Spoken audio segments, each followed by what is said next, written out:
Hello' friends, আজি অনুৰাগিনী ধাৰাবাহিকখন চাবলৈ বহুত বেছি ইণ্টাৰেষ্টিং হ'ব, কিয়নো আজি খণ্ডত দেখিবলৈ পাব যে দিতি আৰু প্ৰীতম ঘৰৰ পৰা ওলাই যোৱা দেখি মাকে বহুত দুখ কৰি কান্দিব আৰু প্ৰীতমৰ দেউতাকে মাকক ক'ব যে আমাৰতো বয়স গ'লে অন্তত সিহঁতক নিজৰ ইচ্ছামতে কামবোৰ কৰিবলৈ দিয়া বুলি কৈ মাকক বুজাব। আৰু আনফালে সপোন ঘৰৰ পৰা ওলাই যোৱা দেখি সপোনৰ দেউতাক বহুত দুখত থাকিব আৰু কথাবোৰ মনে মনে ভাবি বহুত চিন্তাত থাকিব। আৰু এফালে প্ৰীতমৰ ককায়েকে ঋতিকাৰ আগত মই মোৰ ভাইটোক এইখন ঘৰ এৰি যাবলৈ নিদিওঁ বুলি ক'ব, কিন্তু প্ৰীতম আৰু দিতি ঘৰৰ সকলোৰে আশীৰ্বাদ লৈ যাবলৈ ওলাব।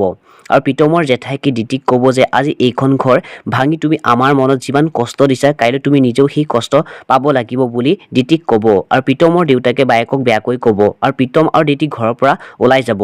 ফ্ৰেণ্ডছ, আজি খণ্ডটো সঁচাকৈ বহুত বেছি ভাল লগা হ'ব। কোনে কোনে অনুৰাগিনী ধাৰাবাহিকখন চাই ভাল পায় মোক তলৰ কমেণ্ট বক্সত কমেণ্ট কৰি জনাবচোন। আৰু যদি ভিডিঅ'টো চাই ভাল পালে প্লিজ লাইক, কমেণ্ট, শ্বেয়াৰ আৰু লগতে চেনেলটো ছাবস্ক্ৰাইব কৰি ল'বলৈ নাপাহৰিব।